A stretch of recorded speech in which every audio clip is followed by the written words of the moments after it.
ఎట్టుంటుంది తమ్ముడే నీకు? ఏమనిపించదా? ఊరుకో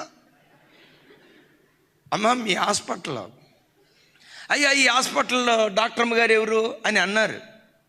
మీరు అట్లా వెళ్తున్నారు, అది కొద్దు ఆ మేడమే డాక్టర్ గారు అని అంటంతో ఆ పక్కెంటున్న పేషెంట్ ఆమె డాక్టరు, ఆమె డాక్టర్ అమ్మాయి కాక ఆమె కావాలా, ఏమి దగ్గరికే ట్రీట్మెంట్కి రావాలా అని అన్నారనుకోండి.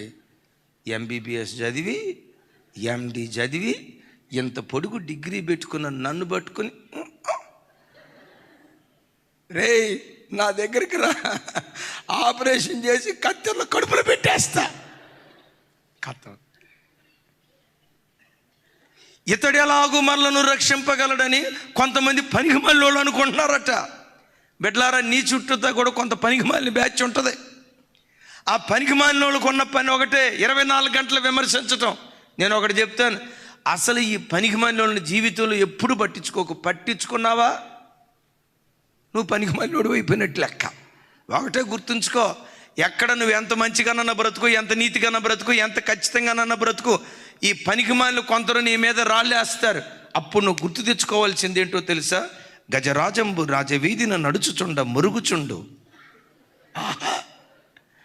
గజరాజంబు రాజవీధిన నడుచుచుండ మురుగుచుండు కుక్కలెన్నో అని అందు చూసారా? అలాంటి కుక్కలు బౌబౌమంటాయి. ఏనుగులాంటి నువ్వు ఆగకూడదు, నువ్వు వెళ్ళిపోతానే ఉండాలి. ఎప్పుడైనా పొరపాటు నువ్వు ఆగి ఇట్లా చూసావనుకో, ఆ కుక్క ఏమంటుందో తెలుసా? నా అరుపుకి ఏనుగే భయపడింది. మన రేంజ్ ఆడికి ఎందుకు అవకాశం ఇస్తావు? కుక్కలకు అవకాశం ఇవ్వకు, కుక్కలు మురుగుతూనే ఉంటాయి.